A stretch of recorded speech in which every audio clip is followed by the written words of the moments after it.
Fala pessoal, tudo bem com vocês? Olha só, eu decidi colocar aqui no YouTube, dentro do meu canal, os vídeos que fizeram parte do primeiro Congresso Nacional Online de Literatura Queer. Ao todo são 19 palestrantes, tá? 19 pessoas selecionadas a dedo, que representam uma parte do que está sendo feito no Brasil em termos de literatura LGBT, literatura queer. O projeto em si era mais ou menos assim, o congresso ele funcionou durante uma semana, gratuito, e aí as pessoas tiveram que se disponibilizar a prestar atenção nos horários para assistir e participar do congresso. Muita gente participou, muita gente já recebeu o certificado de presença online do congresso, porém, esse vídeo que eu estou colocando no YouTube agora, a gente não vai gerar certificados, tá bom? É uma forma só que eu vi de estender as visualizações do vídeo e das pessoas convidadas, dos palestrantes, das palestrantes, que estão falando muita coisa interessante sobre a literatura, sobre confecção de personagens, sobre marketing para autores, sobre, enfim, cada palestrante eu vou deixar abaixo do vídeo no YouTube a descrição de cada um, as minhas redes sociais também, o link do projeto, mas caso você esteja caindo nesse vídeo sem querer, né, apenas nesse vídeo, para conseguir reunir todos eles, eu vou deixar tudo no link fabricioviana.com/congresso/literatura/LGBT, tá bom? Só para facilitar. Então, se você está entrando nesse vídeo, novamente, você fez uma pesquisa no Google, fez uma pesquisa no YouTube e se deparou com esse vídeo, então se você quiser ver os outros vídeos, e são 19 vídeos, tá, desse primeiro congresso, é só entrar no fabricioviana.com/congresso/literatura/LGBT. Outra coisa que eu quero dizer, o próximo congresso, o primeiro foi realizado em 2017 e o segundo, a minha pretensão era de fazer logo em 2018, não deu certo. Em 2019 eu não sei também, porque eu estou com outros projetos em andamento, por isso inclusive que eu estou disponibilizando esse primeiro. Penso que desejo fazer o próximo congresso o mais breve possível, porém eu não tenho uma data ainda, porque isso demanda muito trabalho e eu não sei exatamente quando eu vou conseguir. Talvez 2019, talvez 2020, mas a ideia é que realmente tenha ainda a segunda edição desse congresso, tá bom? Eu espero que vocês gostem, assistam esse vídeo, dê um like, se inscreva no meu canal, tem outros vídeos de outras coisas também com temas LGBTs, com literatura brasileira, literatura LGBT, enfim. Inclusive tem meus livros, se vocês quiserem conhecer, tem o meu site pessoal, minhas redes sociais, que eu estou deixando também todos os vídeos do meu canal aqui no YouTube. Entra lá no Instagram, Twitter, enfim, Facebook, vamos interagir e vamos se comunicar cada vez mais, tá? Como eu falei, a literatura LGBT atual, ela tem muita coisa sendo produzida, muitos livros, muitas pessoas, tanto que eu tenho um carinho especial por cada pessoa que participou desse congresso, que aceitou essa ideia minha de fazer realmente um congresso de gente apaixonada por literatura LGBT e que de fato tinha alguma coisa para falar de interessante. Como vocês vão ver nos próximos vídeos, eles realmente têm muito que contribuir. Então assistam novamente e, por favor, dá um like no vídeo, deixa um comentário para o palestrante, para a pessoa, ou apenas um comentário sobre a tua experiência de vida, porque outras pessoas podem ler os comentários e interagir contigo, tá bom? Então acho que quanto mais a gente juntar essa união, juntar essa rede de ideias voltadas para a literatura LGBT nacional, acho que todos nós ganhamos, tá bom? Então fiquem com o vídeo, esse aqui, e os próximos entrem no link que eu vou deixar também no vídeo para assistir todos os 19 palestrantes. É isso aí, um grande abraço, Fabrício.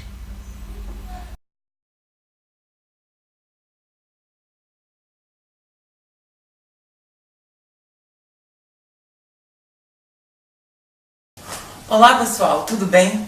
Para quem não me conhece, meu nome é Silvano Suzarte, eu sou pedagogo, sou professor, trabalho com formação de professores e estou trazendo para esse congresso, primeiro congresso de literatura queer, essa temática que eu acho extremamente importante para que nós possamos discutir no âmbito da escola básica como a literatura LGBT ela pode ser importante para a formação de leitores que compreendam e que possam lidar melhor com o mundo da diversidade.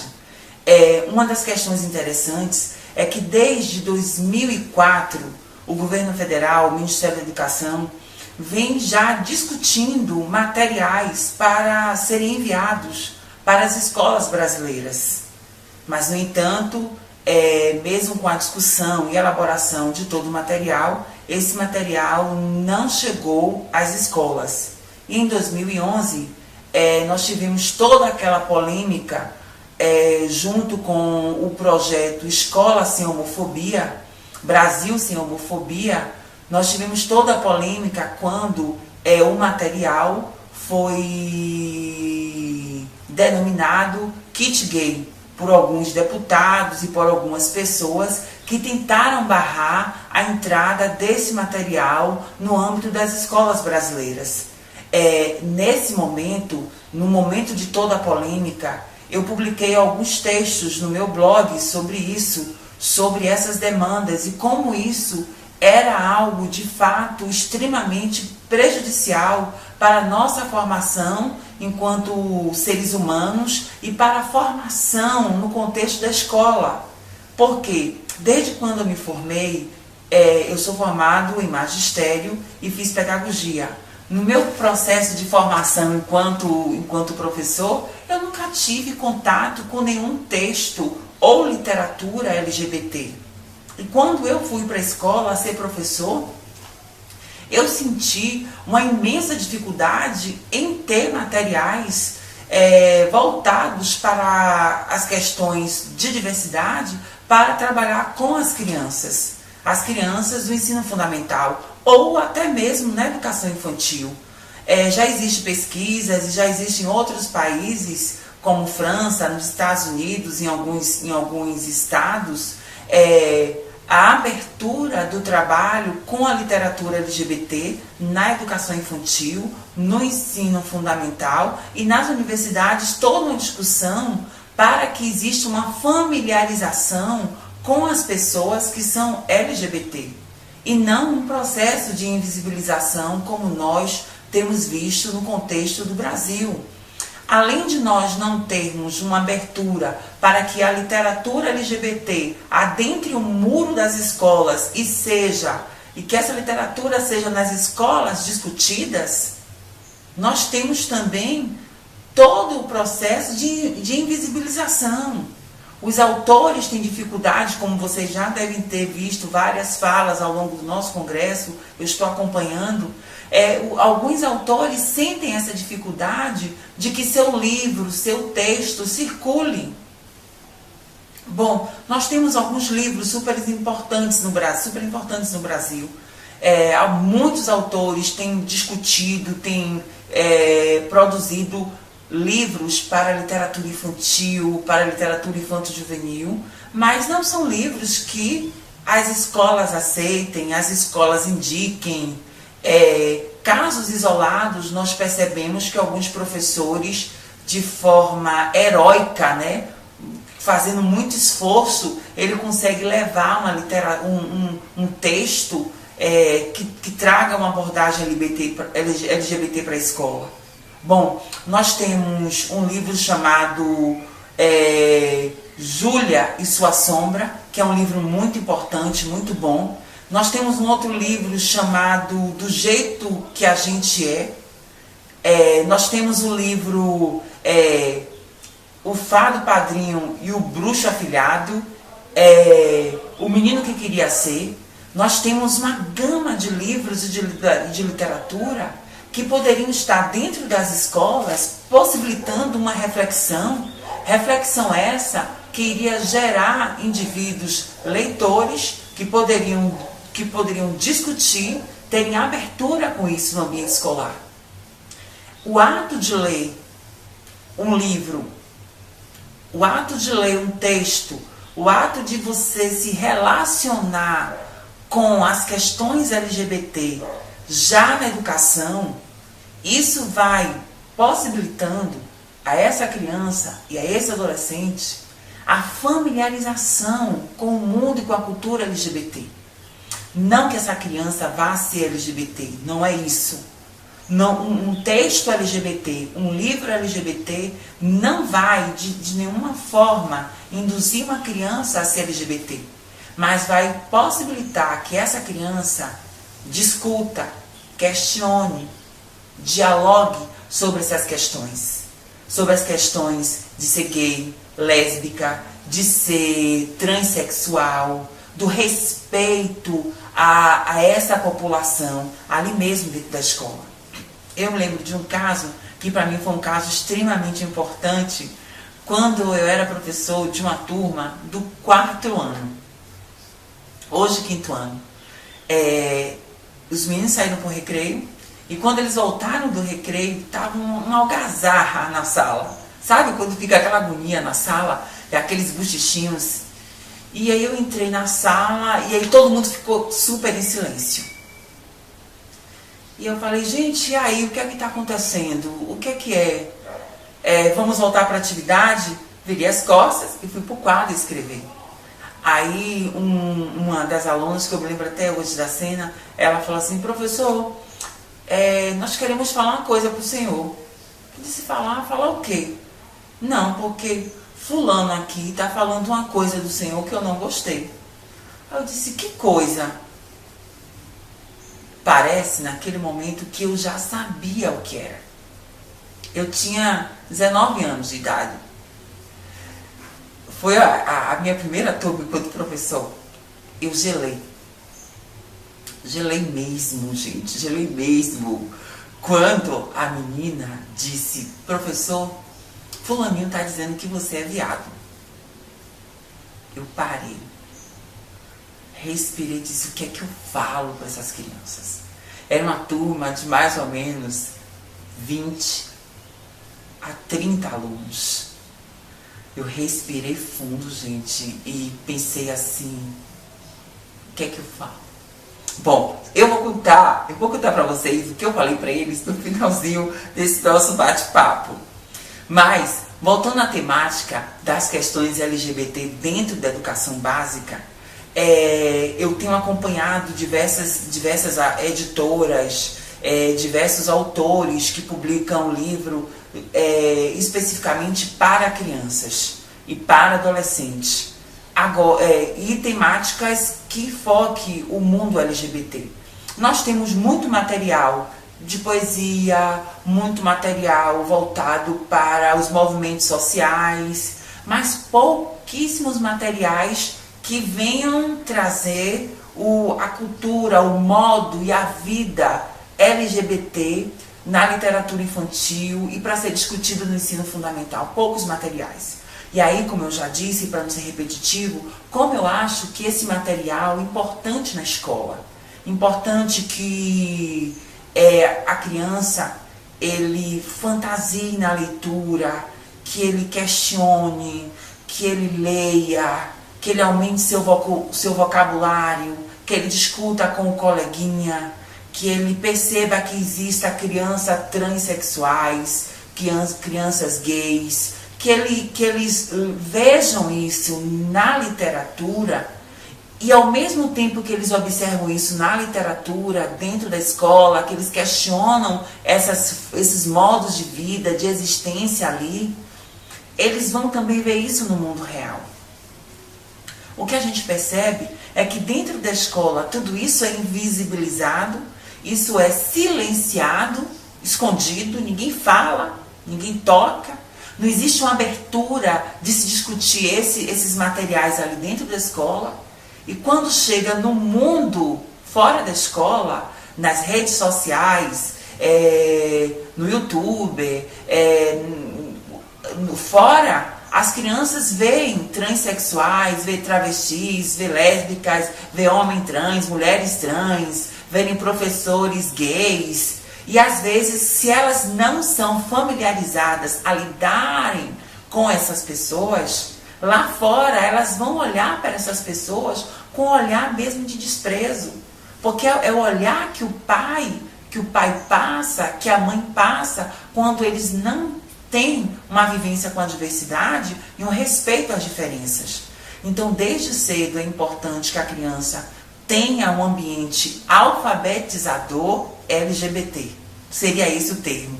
Ter um ambiente alfabetizador LGBT. Um ambiente onde a criança possa lidar com a cultura literária LGBT, mas também possa ter uma convivência com personagens, com heróis, com o mundo LGBT, para que fora, além escola, ela não sinta tanta dificuldade de lidar e de se relacionar. Essa minha preocupação foi tanta que em 2012 eu comecei a escrever este livro, que é o meu livro, O Diário de Davi, onde eu trago neste livro um personagem que é gay. É uma criança gay e que depois acontece algo extraordinário com ele, que aí só vocês lendo o livro.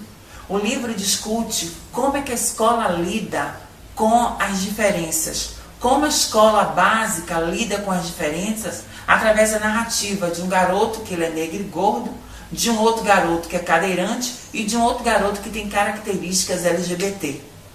Como é que a escola lida com isso? Na maioria das vezes, a escola silencia questões voltadas para as questões de gênero, silencia isso, não se fala em transexualidade, não se fala em LGBT, silencia.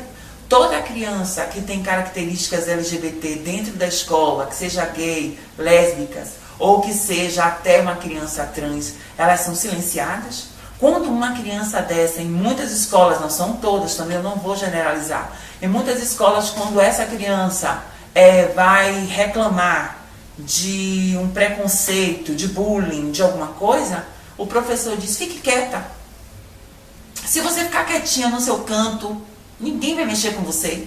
Também você se levanta toda hora, também você fica reclamando. Então, a criança LGBT, muitas das vezes, quando ela levanta uma queixa de agressão, levanta uma queixa de bullying, de preconceito, em alguns casos ela é chamada ao silenciamento, à invisibilidade. E isso não pode acontecer. Nós precisamos cada vez mais fomentar um ambiente onde a diversidade ganha espaço no contexto da escola. E isso a gente vai ver que no Brasil está muito difícil, mas não é uma missão impossível. De 2014, 2015, 2016, nós tivemos um movimento nacional na construção dos planos estaduais de educação, onde muitos estados vetaram as discussões de gêneros em suas escolas. Depois disso, nós tivemos um movimento no ano 2016, onde muitos municípios vetaram as discussões de gênero. Aí você vai ver que escola, que sujeito a gente quer formar para lidar com a transexualidade, para lidar com a população LGBT, se ele não discute isso, se isso é invisibilizado. Então a gente precisa cada vez mais que os educadores que são LGBTs, que as pessoas que são trans, se movimentem mesmo no sentido de que as questões LGBTs não fiquem invisibilizadas. Bom, sobre aquela minha conversa que eu iniciei com vocês, quando os meninos da minha classe de 4º ano perguntaram se eu era gay, que eu gelei, eu respirei fundo e disse para eles o seguinte,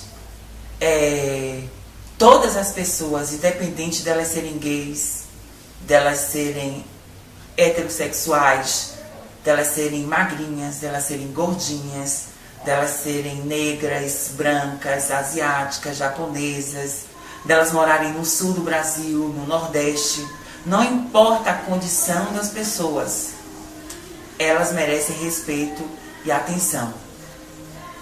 E eu disse para eles, professor Silvano é gay, mas eu respeito cada um de vocês. E eu perguntei depois a eles, vocês têm preconceito com as pessoas que são gays? Aí me responderam, não, professor, ninguém tem preconceito aqui não. Aí uma levantou, professor, meu tio é gay. Aí o outro disse, professor, a tia de fulano é sapatona. E aí eu comecei uma discussão com eles sobre isso, sobre diversidade e sobre gênero na escola. No início eu me senti um pouco inseguro, porque para mim também era um momento novo dessas questões, de eu estar me descobrindo, de eu estar reafirmando minha identidade LGBT e também minha identidade como professor. Mas hoje eu me sinto muito confortável em falar sobre isso. Para mim foi um prazer esse nosso bate-papo. Eu estou disponível nas minhas redes sociais, basta você me acompanhar no Facebook, Silvano Suzarte. Eu tenho também um site que é www.silvanosuzarte.com.br. O livro Diário de Davi é da editora CRV. Você pode adquirir o livro lá no site da editora, www.editora.crv, e entrar em contato comigo. Agradeço ao Viana pelo convite. Foi muito bom discutir com vocês, estar com vocês, e eu vou estar ainda agora conectado online, passeando em outros cursos, assistindo e ouvindo as falas dos meus colegas que são LGBT. Um forte abraço, contem comigo para discussão, para qualquer outro movimento que seja a favor das causas LGBTs dentro do contexto da escola.